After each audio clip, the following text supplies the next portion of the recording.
What is up, my mathletes? Welcome back to another video of Hondo Does Math. It's your boy Hondo, and today we're going to be diving into systems of linear inequalities. Yeah, I know it sounds pretty scary, but don't worry, I got you and I'll guide you through it. So think of this as the kind of cooler version of systems of equations, but instead of just finding one solution, we're finding a whole region of solutions. And I'm going to teach you how to graph them, shade them, and I'm going to explain it in a way where it makes actual sense. So here's something cool to think about before we start. So we know that math isn't just a bunch of random numbers compiled together. It's built on logic, patterns, and is structured, and it has boundaries. And that just reflects something so much bigger because we believe that God created the world with order and purpose. And math is just one of the clearest ways to see that in actions. Alright, so let's get into the video. And hey, if you end up learning something by the end of the video, give me a big thumbs up and subscribe to my YouTube channel for more math-related content. Anyways, let's get into this inequalities. All right, so now we're going to go over some vocabulary that you need to know for these systems of linear inequalities. First ones up are going to be the less than symbol and the greater than symbol. The less than is drawn like this, and the greater than is drawn like this.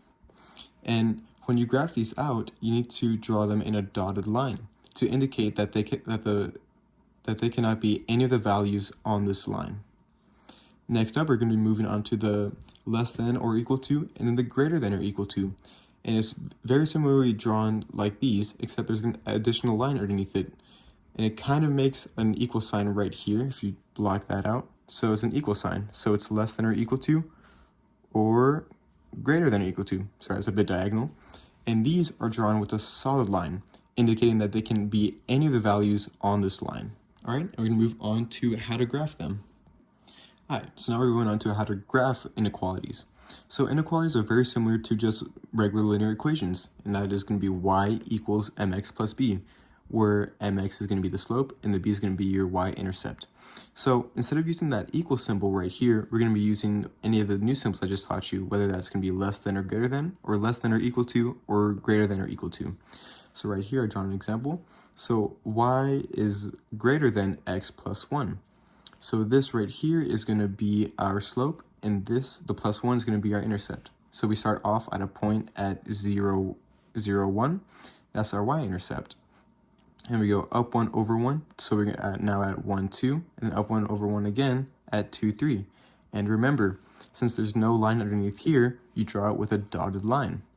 All right, this one's a bit different. So y is greater than or equal to x minus 1. So very similar, except the y-intercept is going to be starting a little bit lower. So we have a point at 0, negative 1, and it goes up 1 over 1, following the same way as this graph. But remember, since this is greater than or equal to, you draw it with a solid line, showing that it could be any of these values on this line right here. All right, and now we're going to move on to how to shade them. All right, so now we're moving on to the shading. So like all the other sections, you need to pay attention to the sign that is being used. So for the greater thans, and this goes for both of them, a little trick that I learned for shading is just to go on the line and then go up on the graph. And this right here is greater than. So you shade all this section above the graph, and all this region that I'm shading in is greater than. And that goes for the same on this graph right here. This one's going to be the greater than or equal to. So all this region right here is shaded. So, but if it's a negative sloping, it's going to be the same. So you just go on the graph, go up 1, and all this section right here is shaded. And same for the greater than. So just go up 1, all right here is shaded. And it's the same principle for the less than, except opposite. So you go on the line, go down 1, all this is shaded, showing that this, all the shaded region is less than the line. And same with this one. And with the negative slopings, don't get confused by them. It's the same principle. So you get on the line, go down 1. All this region is shaded, showing that this is less than the line. And same with this one. It's showing that this is less than or equal to the line. All right. And remember, since this is a system of inequalities, we're looking for the part where the shadings overlap. And I'll show that in our first example. All right, so here's example number 1, which is y is greater than or equal to x plus 1, shown by the blue, and y is less than negative x plus 4, shown by the purple. So it's kind of messy here, but I'm going to guide you through it. So right here is going to be the greater than line. You can tell because it is a solid line. And I shaded upwards because, remember, you go on the line, you go up, and all this is shaded blue. Then for the purple part, it's going to be the dotted line because it's not equal to. So remember, you just go down one, and you shade all this down.